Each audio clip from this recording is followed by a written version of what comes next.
Hola alumnos y alumnas de segundo de secundaria, bienvenidos a una nueva sesión. Hoy vamos a trabajar un tema importantísimo en literatura que son los recursos estilísticos o literarios, también llamados figuras estilísticas o literarias. Y nuestro propósito será conocer e identificar las figuras o recursos estilísticos en el lenguaje y la poesía. Bien, empezaremos a definirlas como recursos utilizados por los poetas para embellecer las creaciones literarias, que consisten en modificaciones del lenguaje para darle complejidad a la expresión. Esto nos va a permitir que las palabras sirvan para algo más que comunicar, para transmitir emociones, sensaciones, para provocar una reacción en el lector. Normalmente lo van a lograr utilizando repeticiones, omisiones, cambios gramaticales, comparaciones, entre otros. Entonces, ¿cuáles serán estos recursos literarios? Hay muchos y distintas clasificaciones, pero en este caso nos vamos a centrar en esta que divide los recursos literarios en tres partes, como son los recursos fónicos, recursos semánticos y recursos gramaticales. Leamos esta estrofa del poema El amor de Manuel González Prada. ¿Por qué la sombra si eres luz querida? Si eres vida, ¿por qué me das la muerte? Si eres muerte, ¿por qué me das la vida? En este caso hay presencia de diversos recursos literarios que ha utilizado el autor para embellecer su creación literaria, para que a través de estas palabras nos pueda no solo comunicar, sino también nos pueda transmitir, llenar de emociones, sentir esa tristeza, esa alegría, ese entusiasmo, esa tragedia que quiere manifestar el autor. Entonces es muy usual y nos menciona como una de las características del lenguaje literario el uso de los llamados recursos estilísticos o figuras literarias, como hay presencia aquí. Y vamos a aprender a identificar cada uno de ellos según la clasificación que les he mencionado. Empecemos con los recursos fónicos. Recordemos que los fónicos, su mismo nombre lo dice, tienen relación con la ciencia que estudia la voz o el sonido y es estudiado por la fonética y la fonología. Va a emplear los sonidos para provocar cierta sensación. Y aquí encontramos la aliteración. En este caso, la aliteración me dice que es la repetición de uno o varios sonidos de un verso. Lo que busca es repetir uno o varios fonemas con intención expresiva. Veamos el ejemplo. La fama infame del famoso Atrida. Encontramos resaltado, encontramos repetido el fonema F, este fonema bilabial, para que nos quede esa idea de fama, de famoso. Aquí hay otro ejemplo. A las aladas almas de las rosas, del almendro de nata te quiero. Es un verso del poema Elegía perteneciente al libro del rayo que no cesa de Miguel Fernández. Y miren, está haciendo uso de esta figura literaria con la finalidad de expresarnos tristeza, nostalgia. El poema hace referencia a la ausencia de un ser amado. ¿Y qué sonido está repitiendo? Al y al, aladas, almas, almendras. Seguimos, onomatopeya. Es la alteración o recreación de uno o varios sonidos para imitar fonológicamente los ruidos de la naturaleza. Aquí van a formar una palabra por imitación de un sonido. También puede surgir por percepciones relacionadas con lo que se está hablando. Por ejemplo, el trueno horrendo que en fragor revienta. A través de este verso se está recreando, me está describiendo el sonido del trueno, que es un ruido de la naturaleza. Calambur me dice que es la alteración en la unión o separación de una o varias sílabas para obtener otra con distinto significado. El calambur lo que hace es un juego de palabras que a base de las mismas logrará otro significado para llamar la atención, para que sea fácil recordarlo. Veamos el ejemplo.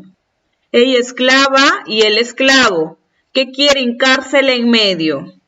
Veamos, mira, esclava, y esclavo es la presencia de este juego de palabras. Al unirlas van a dar lugar a otro significado que va a despertar nuestra atención.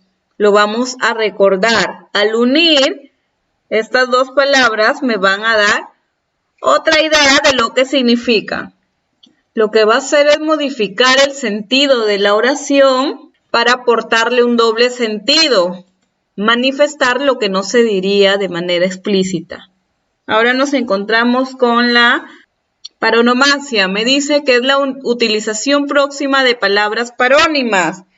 ¿Qué era un parónimo? Es una palabra que se parece a otra en su pronunciación y forma. Veamos el ejemplo. Le puso en el piso en que posa y ya sin coser se pasa hondo hastío. No es la casa. Lo que quiso es otra cosa.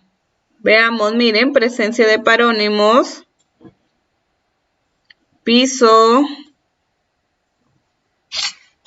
posa, pasa, casa, cosa. Estas palabras, fonológicamente en sonido, en pronunciación y también en forma, tienen similitud, son parecidas, pero en significado son totalmente diferentes. Ahora vamos con los recursos semánticos. En este caso hay una relación entre el significado y el significante de las palabras. E iniciamos con la personificación. Esta personificación consiste en la atribución de cualidades humanas, animales o seres inanimados. Voy a atribuirle cualidades, características de personas a los animales o seres inanimados. Veamos el ejemplo. La flor ríe en su capullo, suena en la gaita, ruede la danza, canta el agua en su murmullo, el poder santo de la esperanza. Miren, flor ríe, canta el agua, se cumple y hay presencia de personificación. La metáfora es la identificación del sonido detrás de la forma expresiva. Consiste en trasladar el sentido recto de las voces a otro figurado en virtud de la comparación tácita. Esta figura literaria es la más preguntada, una de las más usadas, y se refiere a una comparación implícita que no necesita un nexo conector como el cómo. Va a identificar dos términos, uno de los cuales va a ser real y otro va a ser evocado o metafórico. Veamos el ejemplo para que lo entiendan más claro. El tiempo se llevó los algodones a las 5 de la tarde.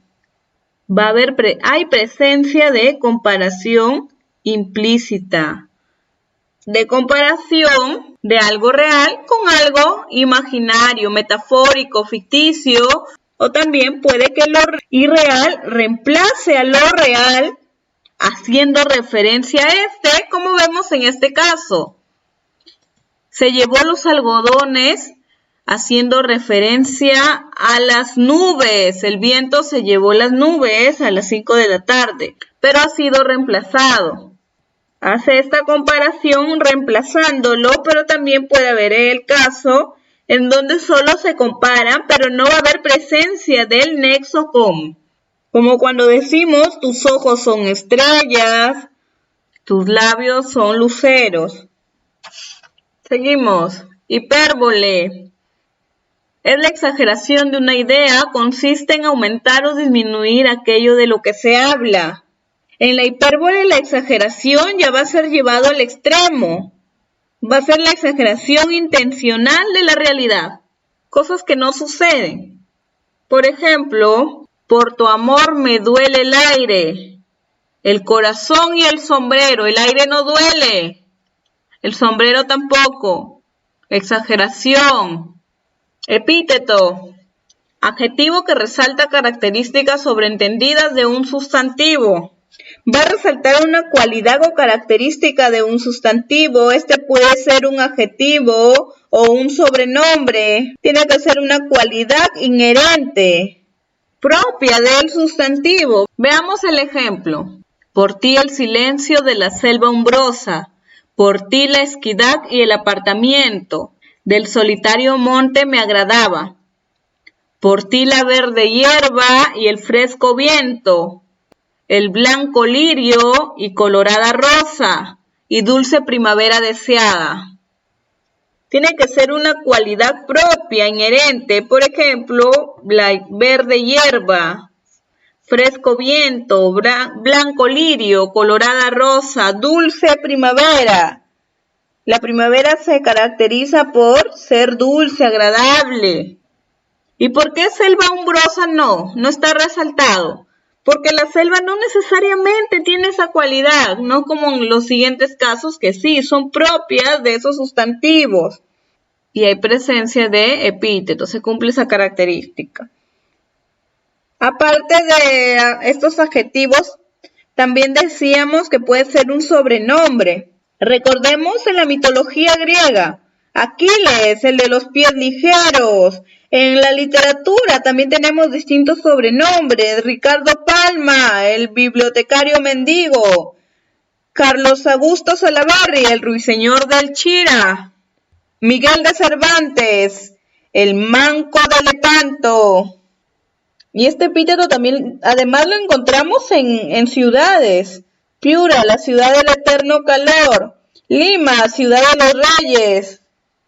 Sullana, la perla del Chira, ya que estos sobrenombres son inherentes a estos sustantivos.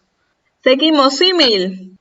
Comparación de dos elementos a través del nexo gramatical como, en este caso hay presencia del nexo. Mientras que en la metáfora no había presencia de ningún nexo, ningún conector, en este caso sí. Símil es también conocido como comparación. Y este va a comparar dos realidades en las que se establece una relación de semejanza. Por ejemplo, y los hombres heridos pasean sus surtidores como delfines líricos. Como comparación de la realidad y la ficción, pero con similitudes, estableciendo una relación de semejanza.